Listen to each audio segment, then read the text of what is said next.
This is Wall Street Week. I'm David Weston, bringing you stories of capitalism.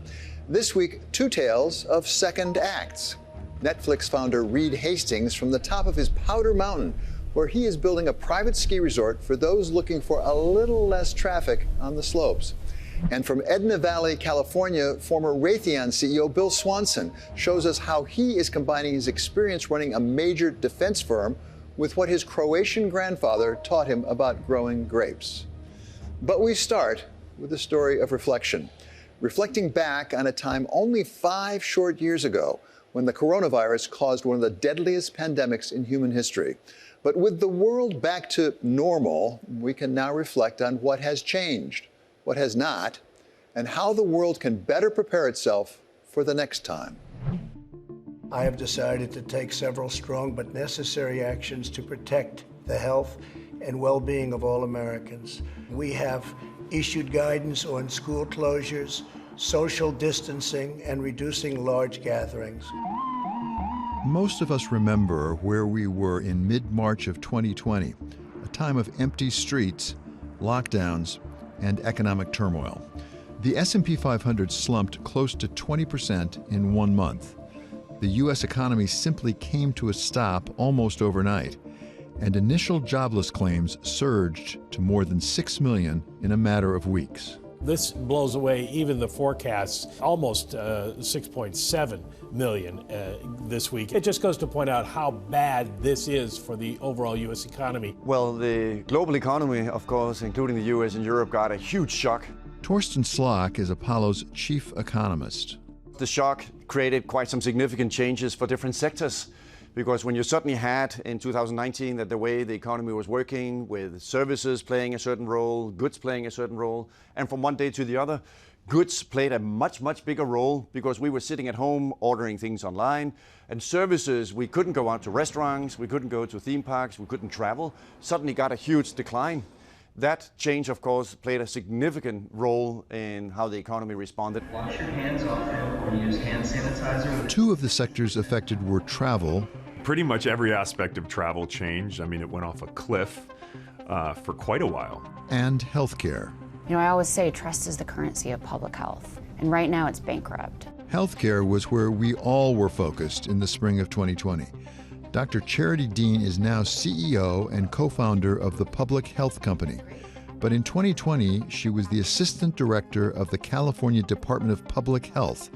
She was one of the very first to see COVID-19 for what it was and could become, and became a major figure in the Michael Lewis book, The Premonition, A Pandemic Story. The COVID response was a massive systems failure on every level, across national security, across civilian public health, across the great American companies that hold up our economy.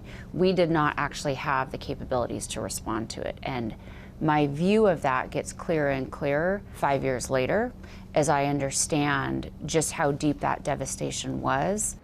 I still believe that the gift of COVID is it exposed the problems so that we Americans could do what we do best, and that is innovate solutions. I think Americans learned a tough lesson. That is, no one's coming to save you. A 2023 Gallup poll found that Americans' trust in the medical system fell in the years following COVID, from 44% in 2021 to 34% 2 years later. The tension between civil liberties and providing for the common defense of Americans is the oldest tension in public health. It's as old as our country. Ever since there were vaccines, there's been the argument over vaccine mandates. I am not afraid of that debate because it's the right debate to have, protecting individuals' right to choose versus protecting the whole. I massively support vaccine requirements for kiddos entering public schools. Why? Because the kids that are vulnerable, they have a right to an education that is safe. They have a right to attend school and not worried they're going to get infected by measles because someone else wasn't vaccinated. Having said that, Americans questioning a vaccine mandate during COVID, I think that's just very American. It's who we are. At our core, we're rebels, fighting for our freedom, fighting for our individual liberty. It's what founded this country. So I'm not afraid of that discussion. And I understand American parents who are hesitant, who have lost faith in public health. All of my kids are vaccinated, and so am I. the question of employer vaccine mandates or military vaccine, I will leave that to those more qualified to answer those questions, Secretary Hegseth and others who are running those departments. But I'm not surprised that that became a question in Americans' minds, because it's the right debate to have. Ultimately, we were relieved to some extent from the pandemic by the development of a new vaccine and a new platform for a vaccine. Science really stepped up, and the private sector stepped up in the end. Where are we today, though, on vaccines? That became a political issue in and of itself, and it even is today. We have a new Secretary of Health, right, who is really skeptical about vaccines. We have a measles problem right now because of small children not getting inoculated. Right. Where are we with our confidence in vaccinations? Yeah, I love this topic because it's the juicy one and most people are afraid to talk about it. Americans developed a distrust of what they were told from public health officials about the safety of the COVID vaccine. And I understand. They want to protect their children and they want to make the best decisions. And for parents, it's hard to do that when you don't know who to trust. But make no mistake, the COVID vaccine saved millions and millions of lives. Not because it prevented all infections, but because it prevented people from dying. Instead of dying, they got really sick. Or instead of getting really sick, they had a minor cough. And so it saved millions of lives. Operation Warp Speed, that was led by the first Trump administration, is one of the greatest successes of public-private collaboration in American history. What they pulled off, that's phenomenal. And I think we can replicate that across a number of areas. How do we restore Americans' trust in what public health officials tell them about vaccines? Transparency, sharing the science, answering the questions. If Americans have struggled to regain their trust in the healthcare system, they've shown little trouble rediscovering their zest for travel. TSA checkpoint volume has rebounded to higher levels than before the pandemic. Brian Kelly is the founder of The Points Guy and author of the book, How to Win at Travel. There were multiple days in 2024 where there were over 3 million passengers going through the TSA, record-setting numbers. I think the biggest thing is business travel. There was such a huge block of Monday to Thursday consultants and salespeople and traveling for every meeting via plane. And that has not returned. Now, business travel has returned in different ways and more conferences, but that has impacted pricing. Because the consumer, throughout the pandemic, there were amazing deals to get premium economy and get a taste of business class at a fraction of the cost. And I think what happened is consumers got used to sitting up front at those discounted rates. And now that those rates have come up, they're still not as high as what they used to charge business travelers. So consumers are taking fewer trips, but spending a lot more. That's one of the biggest trends. We've seen the reemergence of multi-generational family trips where people are spending a lot. Even though there has been a call back to office, so many people still have those flexible work environments and are working from abroad. So while traditional business travel has not bounced back at the same levels, it just looks different these days. While the pandemic changed the way the consumer traveled, it also changed the way companies operate, such as hotels. Many mid-tier hotels have gotten rid of daily housekeeping and gotten rid of room service and stocking minibars. Originally those were cut in the name of safety, but I think a lot of that is actually out of cost cutting. A lot of the industry saw an opportunity to cut back on their services that they offer and get consumers used to it. At the highest end of luxury, there has been pushback. And, from my experience staying at ultra 5-star hotels, things are even better pre-pandemic. But in that 3- and 4-star hotel, they have gotten consumers used to not getting daily housekeeping or at least having to request it in the name of safety. And it has shown the hotel companies are doing incredible. They're all growing at rapid rates. Kelly says the growing push to require workers to return to the office will only help business travel. But Slock warns there's still a long way to go. If we go back 5 years, almost all of us were working from home, something that I don't know we'd thought about before. How much did it change the working patterns and the uses of offices and getting together in the office place? And this is really important today, in particular for commercial real estate and office, including here in Manhattan, because there are studies by Nick Bloom, who is a professor at Stanford, who shows that today, if you look at the data, we still only have 50% of the work week, meaning and the office relative to what we had in 2019. So that's another way of saying that when you measure how many people swipe their cards going into office buildings, not only in Manhattan but across the country, you have that we are still only at an occupancy rate on a weekly basis that is 50% of what it was in 2019. And that has had implications for if we don't come as much into the office, of course, then we don't go and eat lunch in the middle of the day. We don't at the same time commute. Therefore, we don't use public transportation. So measures of public transportation, including in New York City, are still only, for example, subway usage is only around 2/3 of where it was in 2019. So working from home has definitely changed in a lot of different ways. And there's also a huge blossoming academic literature about, does that mean that productivity is lower, or does it actually mean that productivity is higher? Whether working from home is more productive or less productive, it does affect employment in all the businesses ancillary to the office building. So there are employment ramifications of working from home. Absolutely, and that's also why you have seen a shift also on a sector basis there, that there's still some challenges exactly in everything. If you used to buy something when you drove to work, then people just now are at home all day long and they're not having lunch. They're maybe not shopping the same patterns they did before. Maybe they buy things more online, which is exactly what all the trends are showing. It is the case also that now it's more possible for people to get a job remotely. So that's why if you look at some of the job openings, they have been putting more in the postings that there is much more significant now number of job postings that's asked for. Yes, a job can also be done remotely. But it wasn't just different sectors that were affected in different ways. It was different countries, too. I would say there was just a good old-fashioned policy mistake. Sweden was the odd man out during the pandemic. And that is where we turn next. From New Zealand to Sweden, countries pursued very different strategies in responding to the pandemic. Where has that left them 5 years later? That's next on Wall Street Week. When COVID-19 hit 5 years ago, cities and states and entire countries simply shut down. Schools, businesses, public events, but not every government took the same approach. Some went a very different way.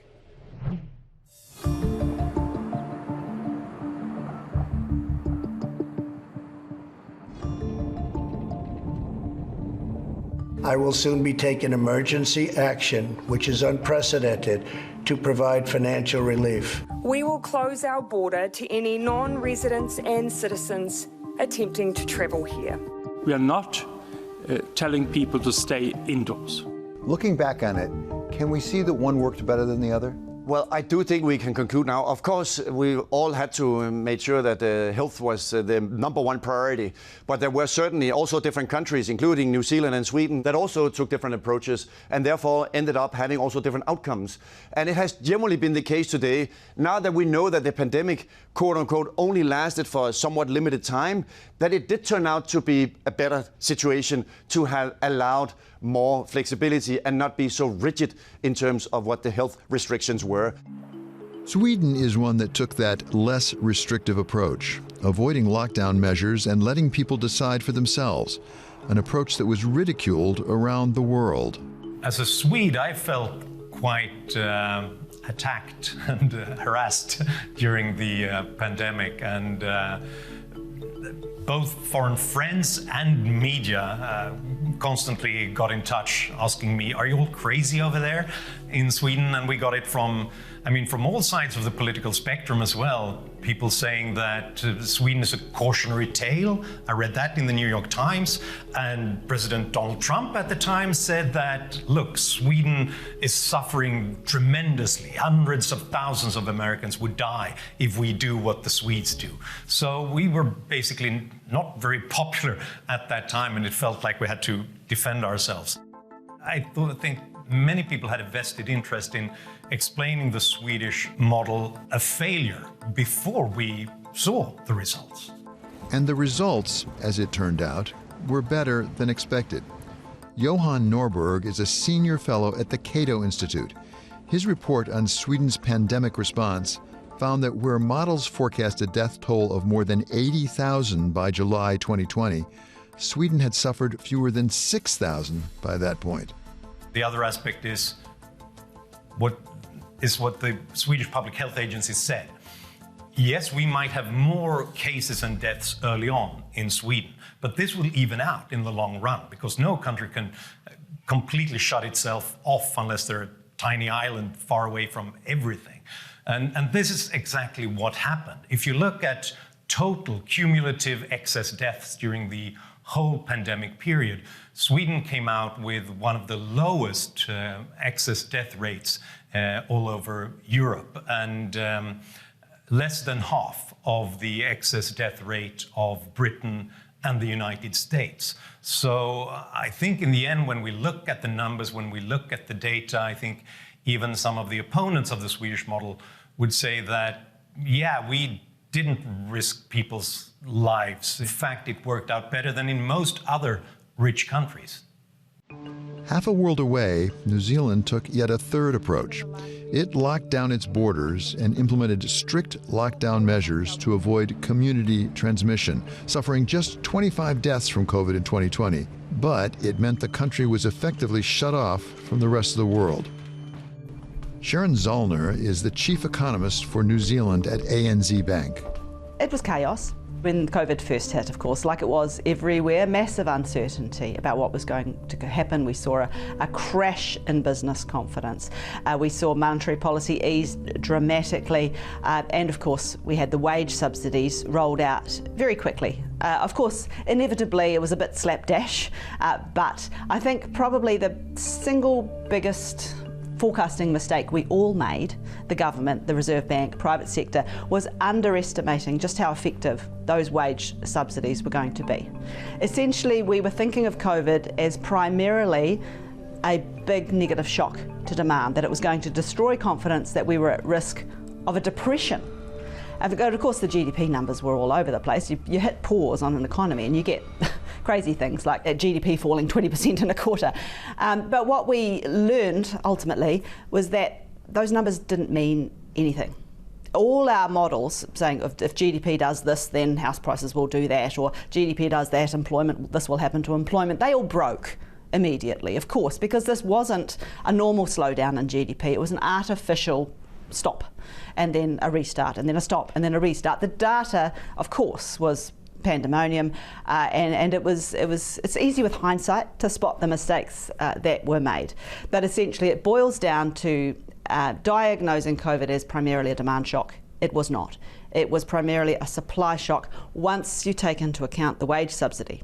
So essentially, people were sitting at home. They figured out that their jobs were safe.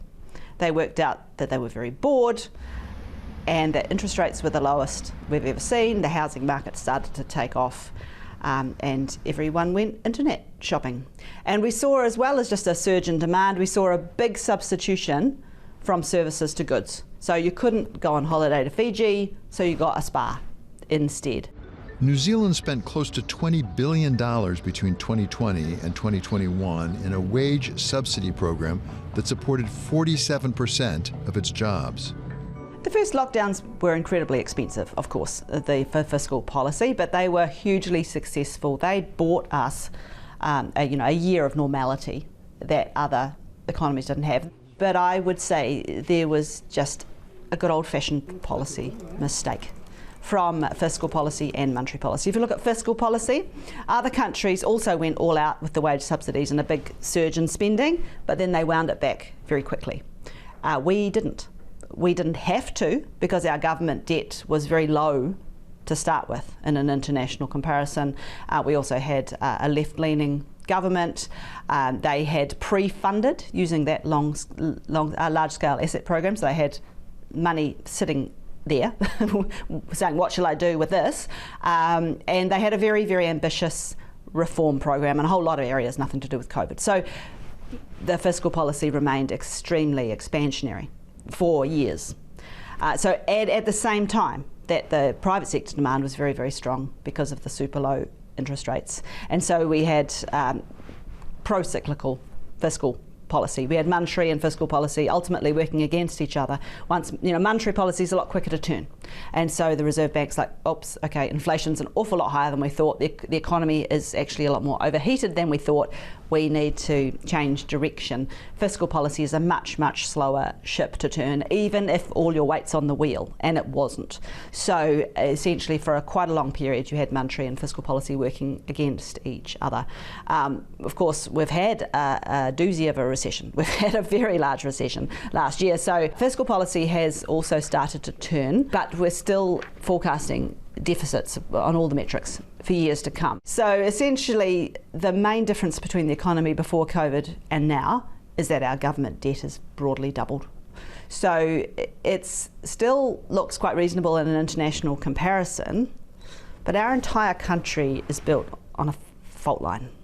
There's nowhere in New Zealand that is really safe from that risk. And then we've got, more extreme weather happening as well. And we've got an infrastructure deficit. We've got an ageing population, like everywhere. So we've got some significant medium-term fiscal challenges. COVID eventually did break through New Zealand's borders in early 2022, and the death toll spiked, just as other countries like Sweden were emerging from the worst of it. Sweden is a small and very trade-dependent country, so when the rest of the world suffers and locks down, the Swedish economy suffers too. But the decline in Sweden was much more shallow than in other places, and the recovery was much quicker. Interestingly, when we looked at the end of 2021, where economies were compared to the forecasts before the pandemic, then we could see that by the end of 2021, the world economy was 3% smaller than forecasts had expected. The euro economy was a bit more than 2% smaller. The US economy was 1.2% smaller. The Swedish economy was actually 0.4% bigger than the forecasts from the OECD and the IMF expected before the pandemic. So it tells you that by staying open, by not shutting down society, we save the economy.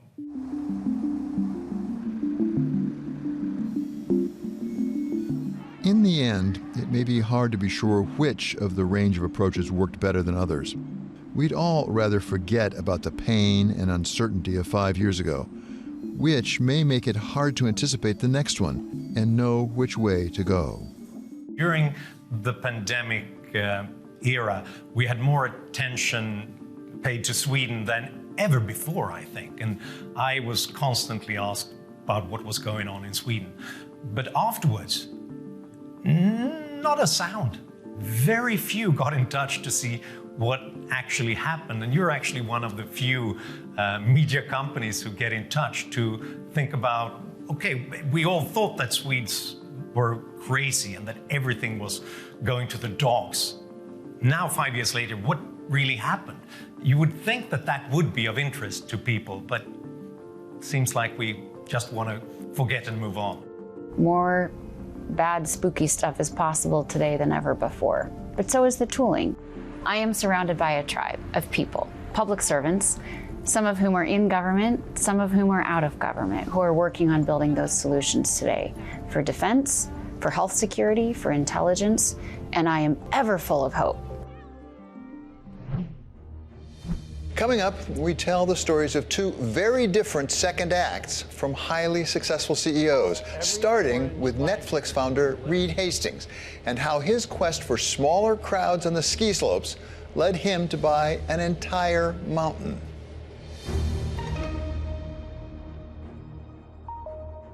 This is a story about second acts. Something F. Scott Fitzgerald said didn't exist in American lives, but something successful CEOs are pursuing with gusto.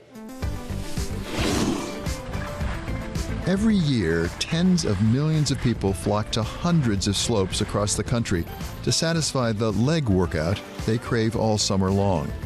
In the 2023-24 ski season, over 60 million people went skiing and snowboarding across the country, a growth of 7% over 10 years.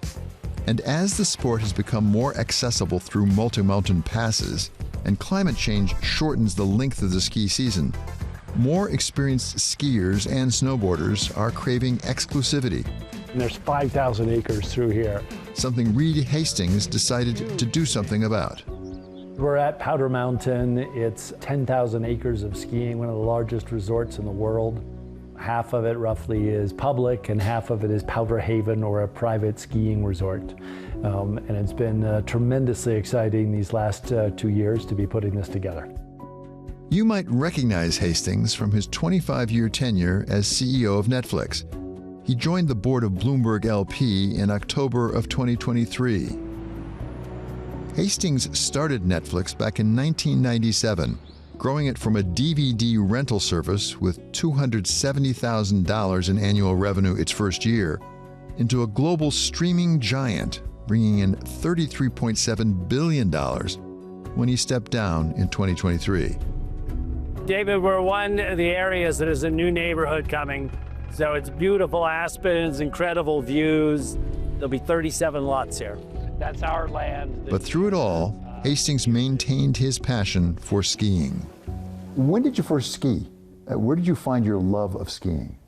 Well, I was fortunate that my mom was a skier, and so we skied most years as a Christmas vacation. But I wasn't hardcore, I wasn't a ski racer, wasn't all of that. And that was up until I was 20 or so, and then my 20s I didn't ski. And then 40s and 50s, we had kids, and we had a place in Park City, so that was tremendous. But again, I was full-time at Netflix, so I was maybe 10 days a year of skiing. What had happened in Park City is long lines, big crowds, no powder. So we moved here, which is about an hour away. Do you remember the first time you came to Powder?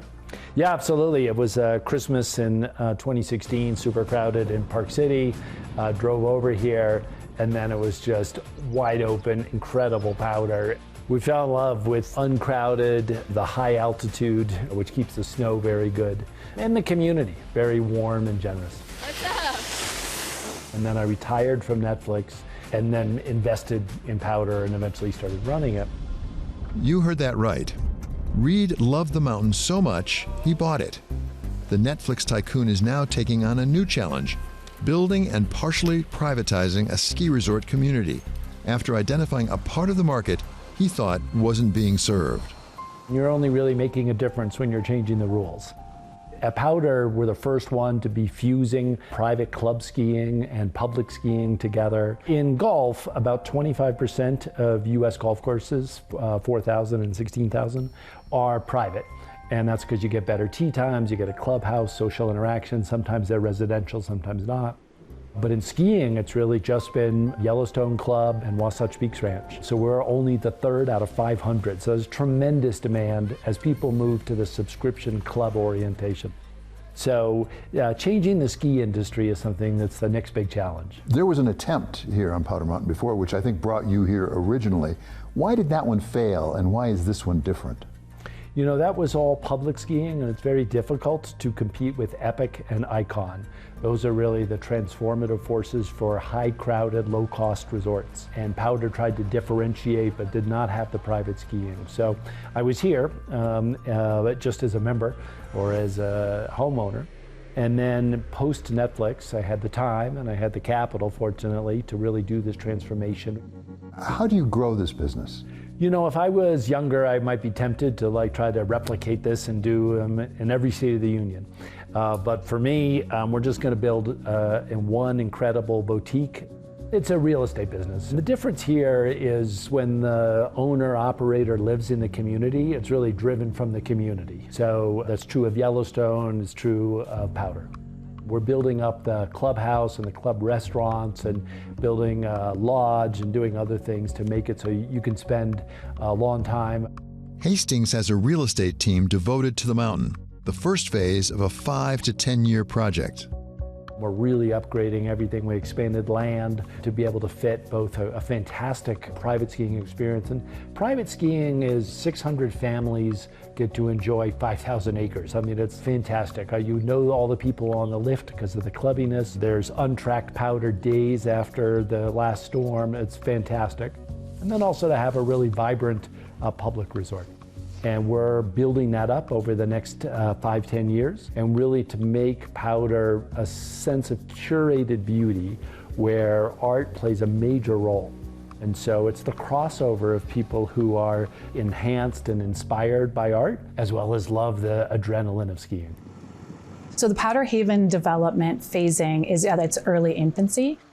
Although Powder Mountain has been around for over 50 years, this private portion of the development is really quite new, and we are just starting releasing those units and those lots right now. Brooke Hauntz is the Chief Development and Construction Officer at Powder Haven, the exclusive private ski-in, ski-out community at Powder Mountain.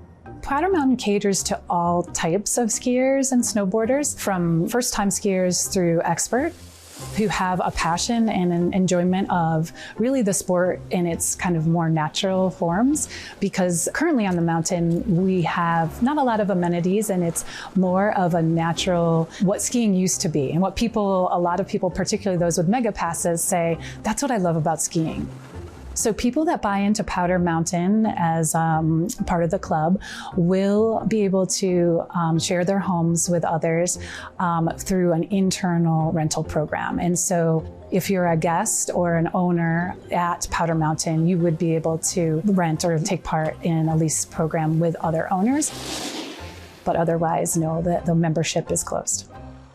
Taking Powder private, even in part, has not been without controversy, with one snowboarder who's used the public resort for years telling The Hollywood Reporter that, quote, "What is happening at Powder Mountain is awful because of the partial exclusivity." Are you losing any skiers who really miss the pure public part of it? Probably. It's inevitable that as we change and add private, it's going to lose some. But we've made a big effort to really embrace, to increase compensation for all the employees, open up inexpensive night skiing. It's $19 to ski from 4 to 9 p.m., super popular, in the local high school, that kind of thing. So, we're making big investments in staying accessible and open for people. And other longtime Powder skiers like Larry Wolf say it's worth it. I think it's a win-win. He's made a lot of improvements that I'm very pleased with. For example, he said he was going to put in 4 new lifts in a year, and he put in 4 new lifts in a year. So we now have access to terrain that was only typically available through a cat skiing or skinning. The alternative being owned by large corporations or owned by people who don't get it would ruin the place, and I think he gets it. And it keeps the flavor and the spirit of Powder Mountain alive. The opportunity here is so different and unique. Not only are we at a slightly different price point than other private skiing, our skiing is more massive in terms of sheer magnitude of acreage, but we also have a wide variety of ability levels. And you're at the top of the mountain almost all of the day versus continuing to return to the bottom. So every time you finish your day or start your day, you're doing that at the top to see sunrise and sunset. I think the inclusion of the art installation and how unique that is in the world of skiing and resort makes us more creative and hopefully interesting to people. That type of creativity ultimately reflects Hastings.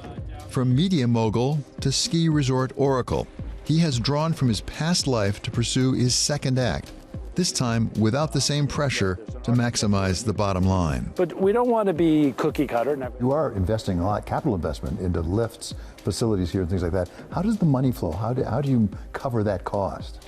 Well, when I think about it, I think of sports teams, and I think of Steve Cohen with the Mets, or Ryan Smith with the Jazz, or my friend Steve Ballmer with the Clippers, and that's big money. In comparison, it's not so much, not as big an investment, but I think it's similar. For them, it's an expression of joy and passion and winning and making a contribution to the public. And for me, it's the same kind of thing, but it's more, again, skiing instead of those teams. And then we make money by selling season passes, and we make money by selling real estate. Those are the 2 big revenue generators. The value in the long term is unclear because other ski mountains haven't had that same track record. But I would say we're investing, to really make it a spectacular community experience. So obviously, when you built Netflix, it must have been all-consuming. Does this engage you to the same level? Are you as consumed with this as you were with Netflix? It's different muscles. Netflix was super analytic, super internet scale strategy. This is more about caring and intimacy and making people feel good and boutique. So it's a different skill set. That's kind of, I think, what makes it fun. I wouldn't want to go back and try to do another high-scale internet company. How am I ever going to do better than Netflix? So this is in a completely different realm. Do you have the same sense of purpose about Powder Mountain as you did about something like Netflix? It's a very strong sense of purpose to create a place of incredible beauty that sparks wonder and that people are talking about for 100 years. So think of it as a physical legacy rather than a brand like Netflix legacy. Part of Netflix's success was a very unique culture that really focused on the high talent people and giving them freedom to operate. And I have brought that culture here to Powder Mountain. And so for the employees, it's an incredible opportunity to thrive and to get freedom and to have responsibility. A difference is it's much more emphasizing love and emotion and connection back to the intimacy. Netflix was around super performance, and Powder is around connection and sparking wonder, we call it. Coming up, we go from the snowy slopes of Ogden, Utah, to the sunny slopes of the Edna Valley in California for the story of Bill Swanson, who made missiles when he ran Raytheon, and today makes Pinot Noir and Chardonnay as he runs his vineyard. That's next on Wall Street Week. This is the second chapter in our story about second acts, turning from Reed Hastings creating a private ski resort in Utah to the former Raytheon CEO starting a new chapter on his vineyard in California's Edna Valley.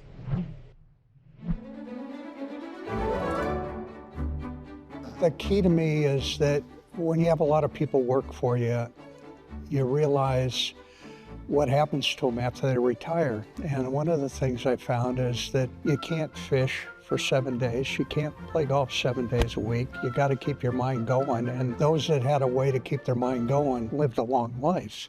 And those that didn't weren't with us very long. Bill Swanson spent 42 years at defense contractor Raytheon, rising from mechanical engineer to become its chairman and CEO. During his time in charge, the company's market capitalization went from $12.7 billion to $31 billion. So it convinced me that I had to find a way to do something and be engaged after I retired. Swanson's roots in wine go back to his childhood and a grandfather who immigrated from Croatia to grow grapes on the coast of Central California. My grandfather made wine in the basement, and his red wines were so thick you could probably put a fork in them. And as kids, we learned at an early age that my grandmother would take a saucer, she'd make homemade bread, and my grandfather's red wine would be put in the saucer, and you dip the bread in the wine. And as a kid, we stomped, if you even know I Love Lucy, the scene, we did it. We had purple ankles and everything else as little kids, but I stomped grapes when I was growing up. What I learned from him was a real passion about the vineyard and about the vines. How did you balance running a vineyard with running Raytheon? I scared my board because they didn't know what I was doing. I had to explain to them that this is something I wanted to do. And so things moved slowly for a while. And I was more of a hands-off owner at the time, except for capitalization, funds, and so forth. But then in 2015, I retired. And then as I was wrapping things up, I became more involved with the winery. And that's when I decided that if I wanted to move quick, I had to own the entire property and could make things happen at the speed I wanted. Swanson brought with him to the hills outside San Luis Obispo his remarkable collection of Ferraris, all red, with a few Ford GT40s mixed in, memorabilia from his time at Raytheon, and a wealth of engineering and management experience, a good part of which he applied to growing great wines. It's a little like aerospace. You can make changes, but you don't see them for a while. And so, as an example, we took out 10 acres in front of Chardonnay and we planted our own varietals. We will not see the product out of that vineyard for probably 4 or 5 years. And so you make a capital investment that you don't see for a long time. It's like building an aircraft. And so this business has taught me a little more about patience than I had in aerospace. That flag was given to me by the Marines. It flew in Saddam Hussein's palace. Oh, wow. Yeah, it's kind of a... I was in that palace. So you can see. Yeah, Baghdad, Iraq, August 7. And then this is really special to me. That was the 2013 Boston Marathon. Oh, boy. I was in Washington. My wife was in our place in downtown, 2 blocks away from the bombings. And so then we went in and did all the security for the next marathon. We put in all the command posts and everything. So the state police gave me a Distinguished Service Award, and the head of secret company gave me 1/2 of the shoe of the winning marathon. Oh, is that right? Yeah. So this was the guy that ran the marathon, his shoe. Jeez. Winemaking is an art, but from my experience in dealing with artistic people, you have to watch it because there's also some business involved in it. Because they'd like to be artists and not worry about the business. How do you get that blend right? Well, that was one of the neat things about coming out of aerospace. As you probably know, I could tell you the price of everything in a missile or a radar or computer system or display. And when I got in this business, there's really no set, easy way to figure it out. Swanson quickly figured out his formula. From barreling. How long do you age them in the barrels, typically? Typically, it could go anywhere from 18 months to 24 months or so forth. To bottling. Today's bottling day is super active here in the lab. We're tracking all of the parameters that make sure that the wines are in spec. Bottling's exciting because it's the final step in a wine's life. There's a lot of steps to get to where we are today. So we're bottling right now a lot of wines from 2023. So it's been a year and a half in the making. Nathan Carlson and Kevin Bargetto are Center of Efforts winemakers, the men behind Swanson's distinct formula for the vineyard's wine. Looking at things like the fill height, which is regulated by the government, wants it to be the amount of wine that it states on the label. But also for wines that are going to age for a long time, it's super important that we're not picking up a lot of oxygen during the bottling process, that we have our free SO2 is in line to keep the wine protected for the long term. And so all of those things become really important. All the processes go back to one thing, the grapes. What's beautiful about here is the temperature is always, it's pretty much always perfect. It's never much more than 85 degrees in this valley. During the hottest time of the summer, at the end of the afternoon, you'll see a big wall of fog kind of marching in from the sea. And so that makes this especially good for Chardonnay and Pinot Noir varieties that need that cooler climate. And it helps to keep natural acidity really tight. It makes the wines really have good longevity. Everything about our property, it's really tied to the sea. The breeze that's coming in behind me, the soils were all under the ocean not that long ago. All of these mountains kind of pushed out of the seafloor. And so we'll find fossils in the soil pretty often. This is really, when this dries out, it's just kind of like light beach sand all around us here. When you have vines growing in really poor soil, it makes them struggle to live, and that makes the fruit more intense. What's fascinating is you learn in this business that you're a farmer, and there are things you can control and things you can't control, and one of them is the weather. And so for us, we will now start to get into a critical period of frost. Most people think of frost in the fall. But what happens now is we're out pruning, and pretty soon we'll have bud break, and that's when we can have temperature extremes. You'll notice this whole property, we farm sustainably, we make all our wines sustainably, we care about the environment with our packaging and everything. We don't get any more for our wines, price-wise for that, but everybody here feels like we're returning what we're given better than what we got it, and that's what sustainability is all about.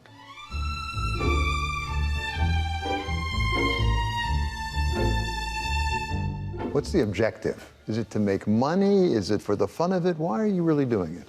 I think I would answer in the way that for 42 plus years, I worked for the shareholders, and I believed I did right by them. But it wasn't my brand. Co, or Center of Effort, is my brand. It's something that we own, and it's something that I have the ability to give back and provide a life and security to 30 or 35 people here, or produce a product that people enjoy. And I think for me, getting emails or phone calls or meeting somebody that says, I enjoyed your wine, it was terrific, I know why you do it, means a lot. And then things happen out of the blue. Our GM, Nathan Carson, showed me a photo. I get choked up a little bit. It's a photo of our bottle of wine. It's the only thing that survived in this woman's house in the fire in LA. And she's happy because there's a bottle of center of effort that survived. It's pretty neat. Well, you mentioned aerospace training and things like safety training. When you came in, where did you see parallels or overlaps? Things, that's the way we did it at Raytheon, it could apply here as well. Geez, everything applied. I mean, it was a different way of looking at things. When I've found that diversity of thought, background, religion, gender, all of those things, when they come into a problem, you have a different way of looking and solving at it.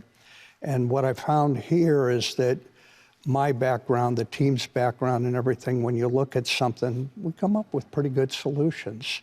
And that's really the key to it, that I think that's what everybody's background brings. And here, everybody is what we call part of the co-family. The 30 to 35 people are our family. What advice would you give to another high-powered, successful CEO who's looking at retirement? My advice is threefold. First one is learn how to say no, because you're going to be asked to do a bunch of things and you're so used to agreeing to doing things because somebody would tell you you had to do them. No is a hard thing to learn. The second thing is don't give yourself away wholesale when you get retail. So do something that, if you're going to do it, get compensated for it, or do it in a way that monetizes it in your well-being and so forth. And the third thing is find something you really love to do. And so for me, I love wine, making it. I love collecting cars. So I planned for my retirement so I would be busy, and my planning paid off. I'm busy. Coming up, former Treasury Secretary Larry Summers on flipping a coin on inflation.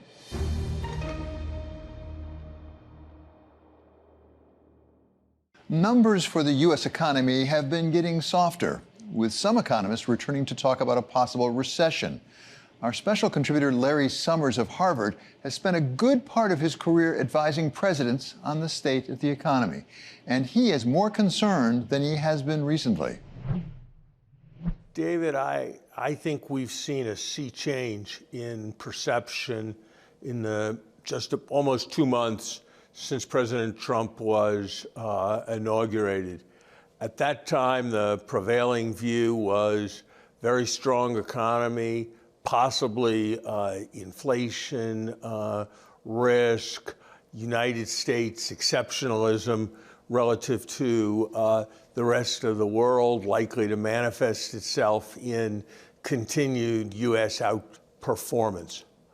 But the combination of substantial immigration restrictions, substantial layoffs in possible prospect from the federal government, the damage to U.S. competitiveness and to U.S. production done by tarification, and above all, a big increase in risk premiums have led to sharp reductions in spending on the part of both consumers and on the part of businesses, and even more sharp reductions in intended future spending. You saw that, for example, when Delta Airlines reported a soft first quarter. So you take all that together, you take the fact that markets were starting at a very high level in terms of valuation. And I think you have to say that there's in the range of, I'd say still slightly below, a 50% chance of a recession starting this year. So taking you very literally about that close to 50% chance, for our audience, what numbers should they be looking at to determine what side of that 50% we end up on? They should be looking at data that points a little bit over the horizon.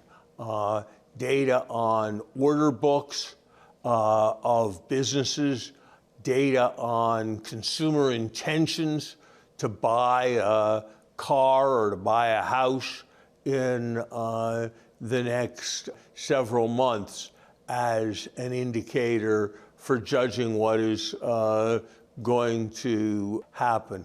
All those things taken together, I think, will tell a story. There's also information in what is happening to commodity prices.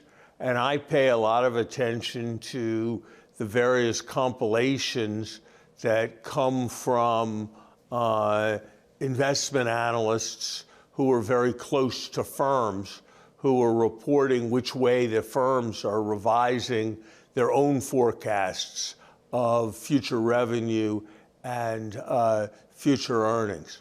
All of that are the sort of indicators of what's happening in the economy. I think at a different level, the thing to be looking at is, are we getting more policy certainty or are we getting more policy uncertainty? Every time there's a major vacillation, every time there's a question about commitment to law and to commitment to following the law in any sphere, you're going to be getting more uncertainty that is ultimately a prospect for chilling investment. So President Trump has addressed this and said we're going through what he called a transition period on the way to what he called something very big here. To try to argue his side of it, is this a necessary sort of transition to rebalance the economy, get the government out of the economy to the extent that it was, and really go forward to a better future for the economy? No. Look, David, transition period, doesn't it sound like a lot like the word transitory? The idea of transitory inflation, when it was put forward by the Biden administration and the Fed, when things weren't going well, didn't work out very well. And I don't think the idea that this is some kind of transition period is going to work out very well at all. Why do we think that it is going to help the U.S. economy to not be able to use Mexico and Canada as a production partner, given that we are competing with Asia and Europe? I don't see what that logic is. Why is scaring people about whether they're going to get their Social Security benefits, scaring people about whether the United States is going to continue to develop new medicines at the NIH? Why are those things thought likely to increase confidence? If this was going to increase confidence and people saw it, you'd expect to see surveys of consumer confidence showing an improvement in conditions, and you don't see that at all. I think by far the more likely thing is that we are in the shallow end and we're walking towards the deep end, and the problems are only going to increase with the passage of time. You know, this is not the first time that a country got a new leader who gave a lot of orders and imposed a lot of tariffs. That populist policy mix is a standard around the world, particularly common in Latin America. And what the studies show is that it can go either way in terms of its impacts in the short run, but it's almost always bad over the medium to long run. So I'd expect, unless there's a reversal in policy, I would expect this situation to get more serious. Every time he recommits, pessimism increases. And so I think those explanations of downturn being temporary are actually quite counterproductive. Larry, to play devil's advocate, I think that if somebody were here from the Trump administration, they say the transition is to a world where we have a bigger manufacturing base. We had Sean Fain from the UAW just recently say he thinks what he's doing is exactly right because we've lost so many jobs. Is there an argument that, in fact, we could be rebuilding the manufacturing base that could help the economy in the long term?